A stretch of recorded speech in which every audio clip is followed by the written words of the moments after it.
Hello, everybody. I'm really, really excited today to get together with Kelsey Greene on this presentation on unpacking your unconscious conditioning for sustained digital well-being, which is gonna be an interesting talk. I know I'm very interested in what Kelsey has to bring to us today, and it's to a way to enhance well-being and work performance. Kelsey is a corporate speaker and business consultant who helps high-achieving professionals improve their digital well-being and time management for more sanity and success. And I absolutely love that because that's what Unhustle is all about. Kelsey is extensively researched and taught about the impact media has on our beliefs and behaviors throughout the US and abroad, and has helped organizations with practical applications for tech infrastructures for strategic and sustainable growth. And Kelsey is chiming in from Portugal, so I'm very thankful for her. So with that, Kelsey, take it away. Yes, thank you so much, Milena. And I appreciate this opportunity to speak to your community today. As you said, I'm here in Portugal, and I want to begin by actually speaking to place and our environments. And, an amazing thing about technology is that it allows us to connect across different places, but it also has this interesting thing in which we can get succumbed and sucked into our different digital environments. So I wanted to begin really by echoing the mission of Unhustle and the incredible work that you're doing on promoting more awareness of our being and slowing down and tuning into our human nature. For more, evolved humanity, hopefully to go back to our roots of what healthy living really should be. And, you tell an incredible personal story through your site about kiteboarding and, kind of come to describing in a really beautiful way the intricate feelings that you felt while you were in the moment kiteboarding, while kind of taking a pause from the heightened hours of work that you had at one point. And I think this was just an amazing illustration of this distinction again between when we're in a natural environment, and as we were talking about previously, in flow in these natural environments, they're actually, right, the physical environment is interacting with us, and we are feeling on our skin the water, the air, the sun, where it is in the sky, and all of these external factors are also helping us tune into our own bodies, a sense of being, time, and how we're feeling and acting. And this can become just so easy to disconnect from when we're in these digital environments and spaces. So I want to, start by shifting to, at the start of a lot of meetings, such as this, or, even in person, we often can have the quick, like, oh, how are you doing? How's it going? Or what's the weather like today? And kind of bantering on about the external conditions. But these little brief questions can actually be great moments for us to tune into actually how are our bodies feeling, and rather than answering, oh, fine, how are you? And that quick pause, like move on next, that's really getting us, if we just ask that for ourselves, that practice of how am I feeling? Where is there a tightness in my shoulders, in my chest, in my breathing? My neck, has it been kind of tense?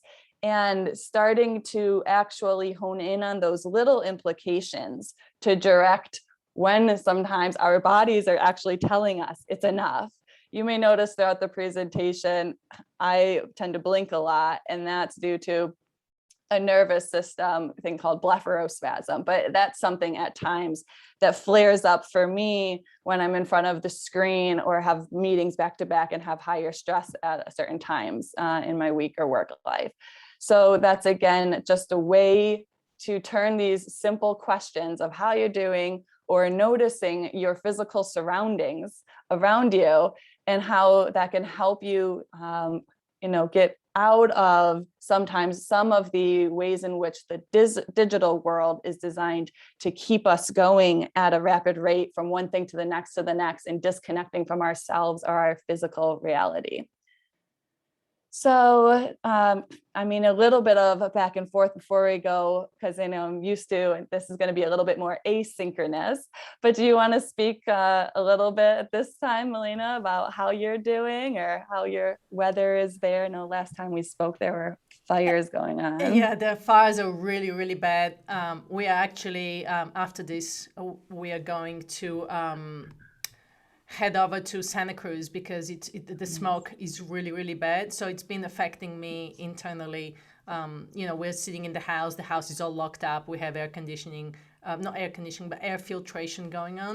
Outside it looks like apocalyptic completely. Oh it's heavy smokes, which really makes you more, like you're talking about, more aware of your environment, but also more aware about how you feel internally, right? Is I can see it in my voice. I can feel it in my eyes. So having that mindfulness and that awareness to how you really feel. I was wondering when you were talking about your eye condition, do you notice that happening just when you're working, or does it happen when you're also like in the ocean and you're doing something?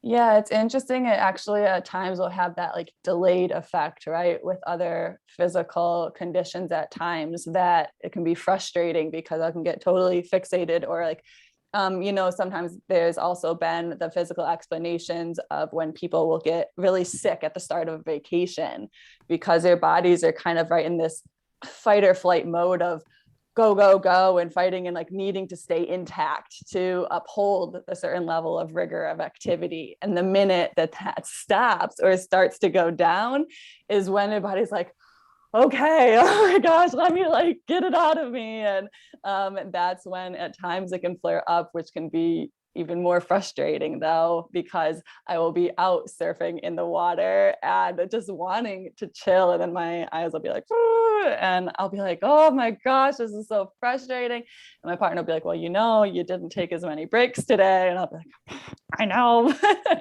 You're telling me, the body's telling me, but it's so you're very aware. You're very aware. We had a few more people come into the room. So yes. Molly, Juan. Let's continue.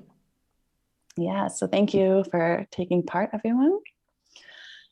So again, going into the title of this presentation, I really want to get into that unpacking the unconscious, because it can be so easy to get into the quick tactics and tools and tips to use. And there are many that I still employ or recommend. However, it's usually right like that Titanic model, the iceberg, getting beneath that surface level and really paying attention to, again, our bodies and the pace that our physical environments or the digital environments have on the way that we're acting. So starting to unpack that a little bit more even now. When it comes to our digital environments, there's a recent report that we spend on average close to 7 hours a day online, which again makes sense if you think particularly with the COVID and the shifting workforce, that there's so much time in front of devices. And then, really exploring the impact that this has on us. It's leading to a faster pace, more distractions, constant comparison, disconnect with actual natural time, and the increased communication with others, both receiving information and interactivity. And, I wanted to really linger for a minute on that last point. And a big thing with my approach around digital well-being, as I want to always distinguish, I'm not all technology, all digital media is bad. And it can be easy. And there are many of components of this talk that I'm going to ground in things we need to be aware of and critical of. But just like this opportunity right now, there are certain ways that digital technology afford us opportunities to connect. And there are ways that media, beyond even digital, music, art can help us relax or disconnect from unhealthy ways of engaging in online. So, but, I think going back briefly to that physical environment, when we're thinking, we've been using the ocean example previously. If you can just literally like figure yourself when you're on the beach or in the water versus when you're on, Instagram or LinkedIn or social media or in the midst of doing work on your computer, think of how your digital environment is influencing you and the rate in which you're going versus when you're on the beach or on like doing an activity in the ocean, and how are those physical environments influencing your pace and interactions. Think about the distractions that are present when you're physically in a room with someone and maybe the devices are put away, versus when you're at your computer or desktop. And now it's not to say again that it's bad and then you can't get into a sense of flow, but there are ways in which our digital environments, our devices, computers are designed that can present more opportunities for distraction, for losing touch of the outside daylight and, our internal natural rhythms. So this is why, again, we're starting with that, emphasis on the awareness and the distinction between the physical environments and digital environments and how they're affecting us. Now, really thinking too, right, about the design, and there's definitely been an increased awareness of this over the past year with, the emerging documentaries and work of the Humane Tech Center, and with online interfaces, though, ultimately have been designed to capitalize on our time, attention, and weaknesses. So going back to that previous slide, thinking about these distractions, especially the comparison and the intent of advertisements, right? And business models around social media and websites, the attention economy, it's all around the longer that we are on a particular platform, the more they are gaining in regards to corporations. And the more that we are buying into the messages by playing up our weaknesses, right, as what a lot of times the aim is. So it's, again, just uncovering that awareness as we're moving forward to start to mindfully shift how we respond to it more intentionally. And this is just an interesting number to put in comparison when we're thinking about rate again. That there's a report that the baseline calculations that we can consume between 6,000 to 10,000 ads per day. And now put that in comparison with the average person breathes between 17 and 23,000 times per day. So it's almost like every other breath that you're taking, you can be consuming a different advertisement. And, considering your waking hours that you may be breathing, you may not actually be looking at ads from the very time you wake till you sleep, though with our mobile devices, that is becoming more prevalent. Even just you're seeing multiple ads at the same time. So just like for a second right now, like take a breath in and a breath out. And like how often are you taking that pause to breathe in and breathe out during your day? Or imagine the screen that you're looking on after this presentation. Just pull up any social media platform. And while you breathe in and breathe out, what do you see?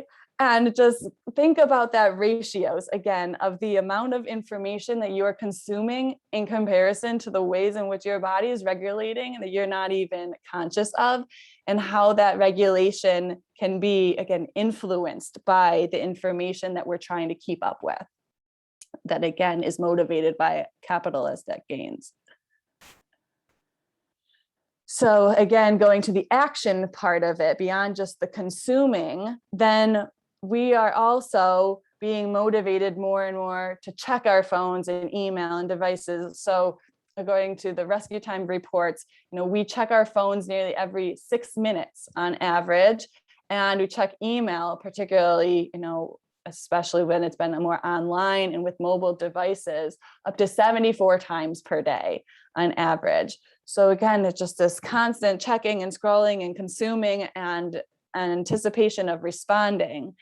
And to be aware, now we're going to get into a bit why exactly are we doing this, beyond like, oh yeah, we got to respond to that someone, or oh, I'm wondering. Like, there's those little thoughts that we may have, but I really want to unpack some of the deeper biological and psychological conditioning that is incorporated into the designs of our devices and platforms that influence why we're taking those actions to check and consume so frequently.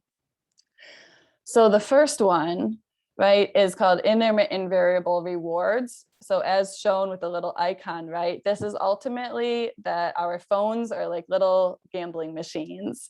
And every time you go to check your phone or any social media interface, including email too, right, it's as if you were pulling that lever next to all those sevens. And every time that you pull that lever, right, you're either going to ching, get a reward, or, right, what happens when you gamble, you either get the reward or like nothing.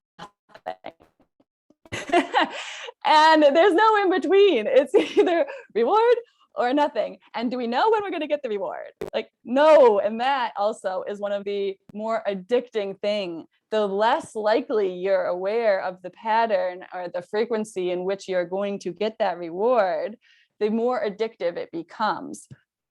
And, this is why actually slot machines in the US are like one of the largest industries, and they gain more profit than all baseball sales within a year, because people can just get so consumed by this anticipation and then linking again to chemicals within our body. Every time that we receive this reward, there's the dopamine kicking in and triggering that wanting to do that action again.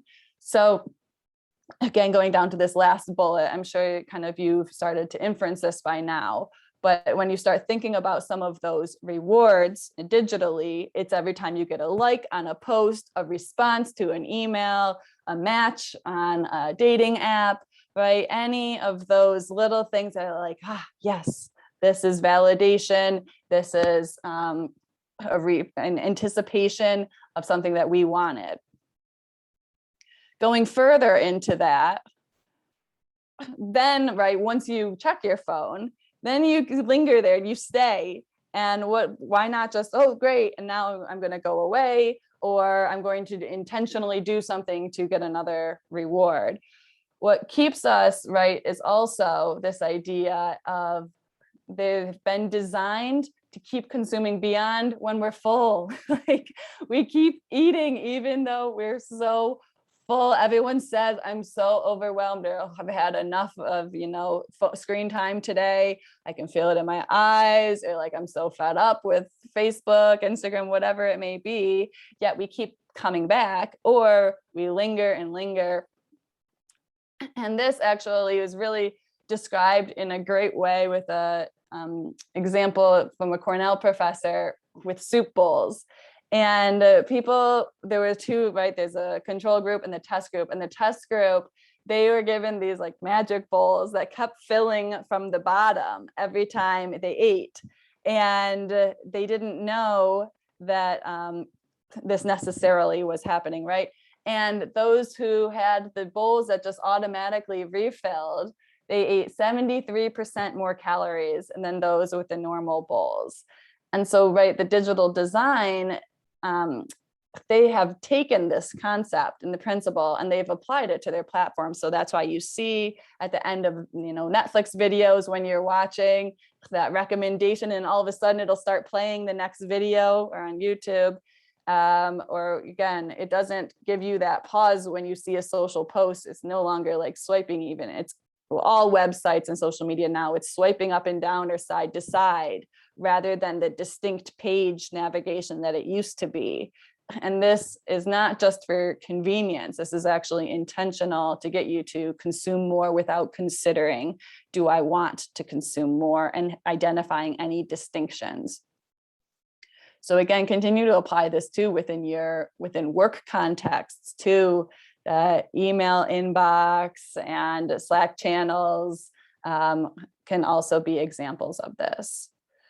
And also, right, lastly, with social approval, this is an interesting one, thinking again from human traits that we are social creatures who actually had to rely on others for our survival originally, right? In tribal instincts that on our own, we couldn't survive as well. So we are wired to connect with other humans. We are wired to want to belong and to be accepted and to fit in and to contribute to the pack. And this, again, has been something that has been skewed in a sense with digital interactions, because physically, when you're in the room with someone, you can tell right away, kind of, you just get the sense based on body language and energies, whether you're quote unquote like vibing and whether you belong. And with digitally, there's indications with the likes and the whether they respond to a message you send. And when you don't know whether these things are happening, or again, going back to that first intermittent variables, they're occurring at different rates, this heightens this anxiety within us that, oh, am I being accepted by this other person? Do I, still belong within the group, especially again, when it comes to these more quantitative metrics, then you're basing, right, sense of worthiness or success on how many views and comments and likes that you're receiving on content. So again, these are things that we can have a sense of, well, yeah, that makes sense, or yeah, I know I want to hear a reply from someone, or like I'm above my worthiness being based on likes. But it's important to think again beyond the cognitive level of what we kind of know as adults, that there are these biological wirings in how we are designed to function. And when we are functioning in these ways and the digital designs go against our biological and psychological designs, or are created in a way to interpret them to act in a certain sense, then that is what, again, can keep us doing certain things or reacting, even though consciously, like, we know better. And so kind of to give yourself a break or to give yourself some grace, it's helpful to continue to tune into, again, what are these deeper wirings and conditionings that are happening, and being just even taking that pause.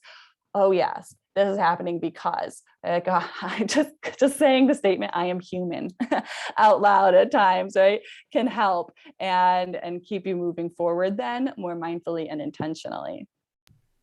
Kelsey, I'm wondering, how much in your research have you found social approval being a reason why we spend our days in our inboxes? Yeah, that's perfect. And actually that does translate to one of the next points I was going to make. So we can really start at that, right? With the second and third bullet of proving worth through performance and people pleasing with immediate replies. I think this is such an important thing to acknowledge. So beyond the human history, right, of this, how we need to be in pack to survive is within our kind of DNA and instincts. There's also the social conditioning of how we were raised. And I think, a lot of your work also speaks directly to this. But we can kind of start to shift these modes in workplaces and the cultures of, okay, we're going to have more flexible hours, or, we're going to strive to have a day where there's no meetings to create more space, structures of more space for employees out of respect. But when we were raised, as children, particularly in Western in societies like the US, a lot of times our worth is conflated with how we act, right? That we need to prove our worth to our parents, to our teachers, that, can speak personally and then back this up with supporting research and academic explanations that if you grew up in a household where you were told, right, to get good grades and to do well, and then when you don't get those good grades, right, your parents can like reprimand you and say, oh, if you study harder. And so you're again going back to those like reactions and reinforcements that we're getting even at that young age. If we start affiliating playtime as a structure of reward, and we need to act in certain ways to receive praise and recognition from either our parents or right those adult figures that we sought that acceptance and worthiness from when we were young, those patterns that we establish continue into our adult lives. So we then get the email, right? And we know, again, logically, maybe as adults, oh, I shouldn't respond to this now. I should be focusing on a different task. And there's that initial dopamine trigger, yes, of, oh, if I just do a quick response, that's, whoo, I got a task done. and that can be rewarding. But there's also, and we can even speak to this on a female level too, right? These conditionings. Oh, if I don't respond right away, I, am letting that person down. And I need to constantly, we can be conditioned to put others first, even just Glennon Doyle's work and other feminists speaking to the ways in which we've been conditioned to put others first. And if not, we really internalize that as being sacrificing for ourselves. And again, proving our worth through performance. I wonder how much of that though is how much can you push it, right, before you're considered rude or non-responsive. Mm-hmm. I mean, you know, when you and I were working on scheduling this presentation, I don't live in my email necessarily, mm-hmm. and I don't respond to emails to people right away. But I mean, that could also be considered, for people, especially who work with companies, and because we all work with other people, how much is like us trying to people please with immediate replies, and how much is the new acceptable norm? Yeah, no, and I think that's such an important point and question to raise. And I don't know, let's see how we'll skip past the morning stuff for now. This one here, but I mean, we've talked a lot about the mindfulness one. There's clear boundaries with messages. So often when we're going back to just communication, using that as a way to also diffuse this imbalance and misinterpretation of expectations. And so, I think there are more collective workplaces that are starting to do this, right, with like Slack or online communication channels, that they have the integrated feature now, right, to go into focus mode, for example. And when you're into focus mode on Slack, for example, it can say, you choose like what you're doing, and that little icon comes up and it says like for how long you're going to be working on that. I'm using that as an example because it is a visual communicative way for you to notify others, hey, I'm not just ignoring you. I'm not like completely off grid, for example, or if you are, at least like there's some indication and context behind the lack of response. So I think that can be applied and is starting to be applied more, right, in the instant messaging contexts within professional realms. But then that also is common practice with emails with vacation time. But if you read some of the other experts around productivity and focus, right, like Nir and stuff, they really emphasize even putting up an auto response message, as an automatic default all times. Like there are some CEOs or leaders that take the extent of even saying, they will have an automatic response that goes up that's saying, I respond to emails at 11 a.m. and 3 p.m. daily. If you don't hear back from me between these times and it's emergency, right, contact so-and-so assistant. Or within your response, also putting like suggested links to other, common questions or places where they can go to diffuse some of that. I feel like all these practices are good to a point, but not so much, not so realistic. First off, I have, 500 messages in my inbox. Can I respond to all of them between the hours of 3 and 5? No. No. So, and then if I set up an auto response, that just means I'm going to fill up other people's inboxes with emails. Sure. Right? So I'm still searching. Let's put it this way. I don't Slack. I think Slack is ridiculous. But some people have to Slack. But with emails is a big issue for me. I use Inbox when ready, which allows me to lock myself out of the inbox, and I schedule time to check my emails. I cannot respond physically to all of the emails. I've given up. I have, as you saw, I have given up on being able to respond to emails with everybody. I just can't. Physically, I can't. So I'm still searching for what may work, what's realistic. And I don't think I'm the only one in this situation. I was just speaking with somebody who works for Deloitte the other day, and she said, "Oh, I'm in meetings 25. I'm in 25 meetings each week." So practically and some people could be doing it here right now. You're probably in some other tab working on something else while you're listening to this, trying to multitask, right? So again, I'm still searching.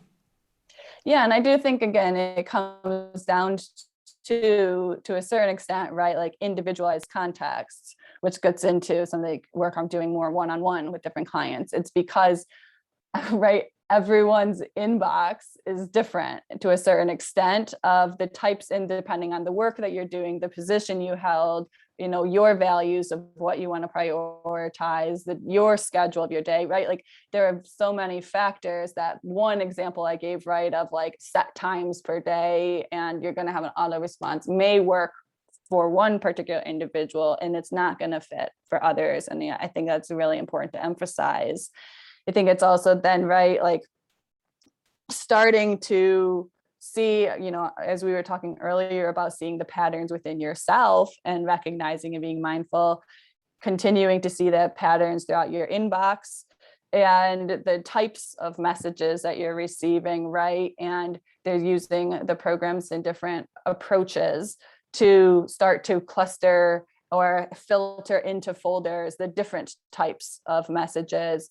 And then also from there, right, like the rates in which you're replying, or seeing, are there certain themes in which these, right, you kind of design templates, right, is another common practice to be able to efficiently respond to certain people. Again, going to more the productivity realm of how much of your energy and time are going towards those responses, and are they being written from scratch every time versus, there's scratch every time, kind of one end of the spectrum, auto response, full out templates the other end. And there are, though, in between that, kind of fill in the gap types of templates or other individuals and subfolder systems you can use to manage that as well. Yeah. But it's definitely, like I said, I think it's great. You definitely speak to the common problems many people are facing. No, I'm very realistic. There's definitely best practices that everybody can implement, right? But at the same time, I feel like, because I've been in online marketing and technology, I'm an early adopter. I've been involved since 1996, and I saw a huge increase in the jump, and especially in all this technology that we're currently using, everything's automated, so you're just getting more and more and more and more emails. It's like a snowball effect, but our brains didn't change, our time didn't increase, and so it's almost this good for human technology. I feel like part of it's how we deal with it, part of it's how companies definitely deal with it. Yeah, and I know that was your last, the speaker last week too, right? Is looking at this systemically is so important. And I think, again, thinking about, you mentioned the the meetings too, right? That a woman, Deloitte's like, oh, I'm in so many meetings a week.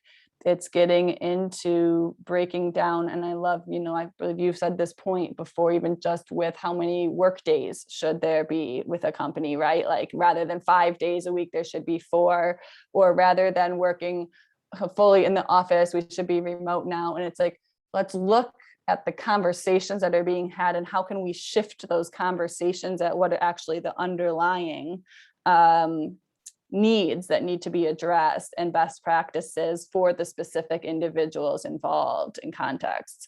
And so, for example, with emails or with meetings, right, those are both ways in which people are communicating with other people, most cases, and we're going to take out the like advertising emails at the second.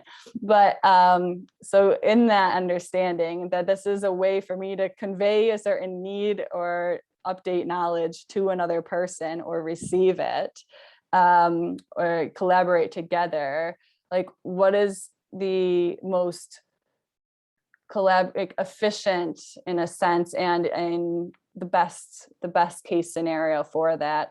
Another thing working with companies I like to do is actually, right, is when you're implementing the project management systems, to shift that most of the communication is happening in the project management systems, and right, setting up the integrations maybe so that it's with the instant messaging like Slack and whatnot.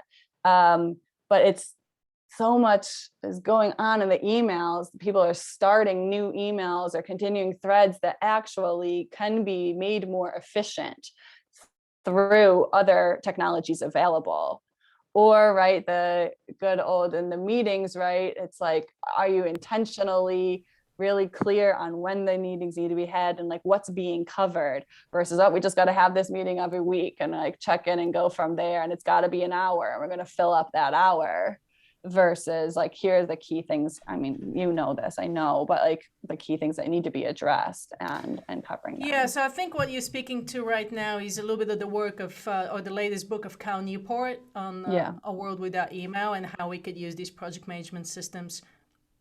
Hopefully they don't connect back to your email, because that kind of defeats the whole purpose. Or if they do, you can turn off these notifications, because everything connects back to emails in reality. But yeah, using something like Basecamp or Asana or Trello to communicate within that platform instead of an email.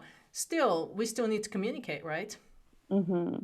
Yeah, we need to communicate. And then it's just, again, I think though, it's really looking at, again, getting sometimes to the basics or the foundational principles of communication and the purpose for communication.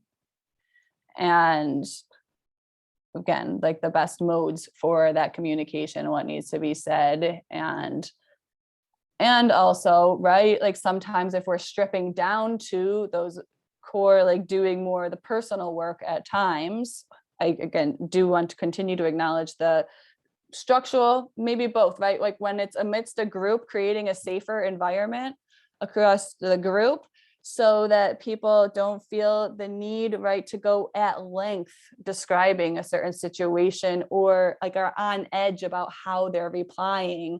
And, that at times can make a certain email way longer or take way longer to write, because there are actually these underlying fears about how is it going to be received, or how am I going to be perceived. And if we can address some of that a little bit more through the interpersonal and personal work, then I think that, will also translate to the time and just quantity components of email and digital communication. Yeah. I think it's interesting to specifically, or I've noticed this on social media at times, right, that there a big thread can start with comments or in a group email chains at times, and everyone can get caught up in trying to be heard, and they'll express their response to the initial person. But it's like the listening component too, right? And going back to the natural pace of our physical environment, or these types of conversations, where when one person's talking, the other person's sitting and taking the information in and processing. And I think also, like at times, again, these in digital environments, you can get so caught up in responding and replying and thinking like proving that if we actually like digest the information that's being posted or presented and consider, does this need this type of response, or did someone else respond to this already and I don't need to add my additional comment too. I think that's a great point, Kelsey, but I also think part of why this is happening is to kind of cover your own ass mentality that happens in organizations. You work with organizations. Yeah. Do you see that, and how do you deal with this? Yeah, like I said, so I think this loops back to that. It actually, I think so many times comes back to the interpersonal communication and larger trust environments within organizations, or just personal rapport between managers and their employees or across teams. And again, that's like the collective state. And then the individual state is when as an individual, like over, in a sense, reacting or feeling they need to overcompensate with their communication based on internalized, fears or beliefs. And starting to unpack that a little bit at times, like a specific example, I'd worked with like a professor with hundreds of students, right? And like all the students are responding. And so there's like a clear distinction, and there's clear ways in which she's communicating knowledge. And when students reach out asking questions, even though she perhaps had answered some of them in class, she felt, oh, I need to respond to this student right now. And it's like, do you though? If they disrespect it, like if they didn't receive the information when you presented it the first time in a clear way, and they can go revisit that information, why do you feel compelled to respond to them immediately in this moment, right? And internalizing, she thinks, I'm a bad professor, I'm going to be viewed as bad, my department, I need to worry about my scores. And start to unpack, though, the assumptions we start to make within some of those contexts. Yeah, that makes a lot of sense. Thank you. Yeah. So, we've definitely covered a lot, and I don't want to necessarily, going back to the points we were just making, in a sense, fill the hour for the sake of filling an hour. The other point that I made here, and in the previous slide we went through, was around the morning activity. I think is, again, just a really great, simple place to start, which people who have invested in, well-being or digital well-being have often started here. But to really acknowledge again our biological unconditional, the conditionings that our unconscious mind and bodies, how they take over in the morning when we first wake up. And so if you've started to check your phone and scroll social media every morning, and then that's how you start your day, and you can lose a good amount of time getting caught up in that. And then that translates to you then hurrying and rushing once you do start working. That pattern has evolved because your, again, unconscious mind and body has learned with the chemical responses that this is a reward. I don't know what to do. Am I coming to? I know if I pick up my phone and I start to see likes and interesting content, then I have those quick hits of dopamine. And it just needs to, again, shift to an intentional mode. And it can be as simple, and I've done this with so many clients, and it's just so simple, right? Of I know setting the phone outside of the bedroom is extreme for some people at times. So it can be as simple as taking a physical piece of paper and writing down at least just one other thing you're going to do in the morning instead of picking up your phone. So I am going to stand up before picking up my phone, or I'm going to drink water, and you write that down physically. And when you wake up, you pick up the paper instead of your phone, and you look at that reminder, and you start, it's that little rewiring in that intentional setting, but it's shifting from unconscious to conscious actions. And there, of course, are more fleshed out ways to go through and go about and do this. But that is a simple practice or activity that has been helpful in rerouting the morning routine. Yeah, I gotta speak to this a little bit because that's one of the first things I did to kind of get myself out of this work addiction and burnout and stressed out and overwhelmed was actually taking time in the morning for myself. I came up with these morning rituals that I refer to as the sunrise method. And they're like sunlight on your face in the morning to improve your sleep. The second one is what you're talking about, unplugged, starting your morning unplugged.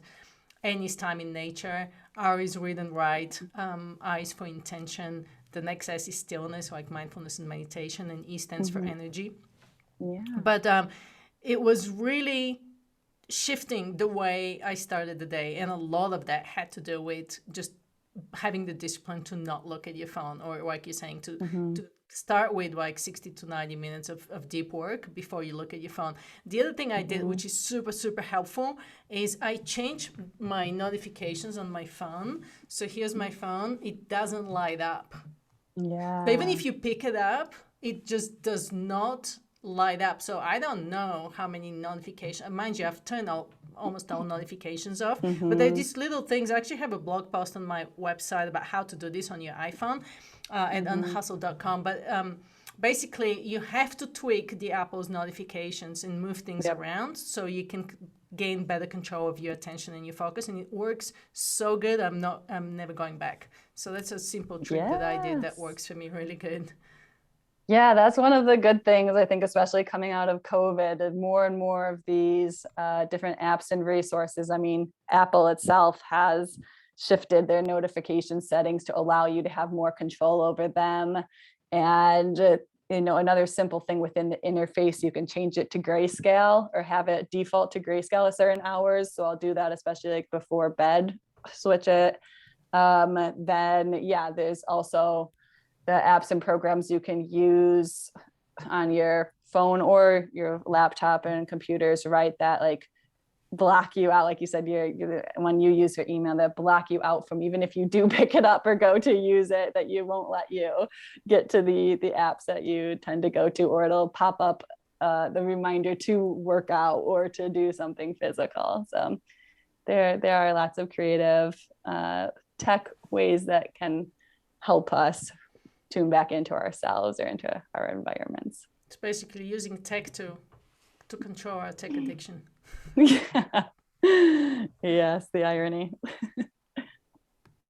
But I guess, I don't know if we want to have it on recording or not, but for the few people that are here, I want to give them an opportunity if they wanted to share. Yes. Let's open it up to questions. I know I've asked you a lot of questions so far. So for everybody who joined us, if you want to if you have a question, you can drop it in the chat or unmute yourself, whatever works. It's a small group today, so whatever works. Kelsey, thank you so much for chiming in all the way from Portugal and sharing your insights. This was very, very helpful. We're currently doing a digital well-being challenge in the Unhustle community, so I'm kind of leading that effort, and your presentation is going to be dropped in there as well. If anybody is interested in that community,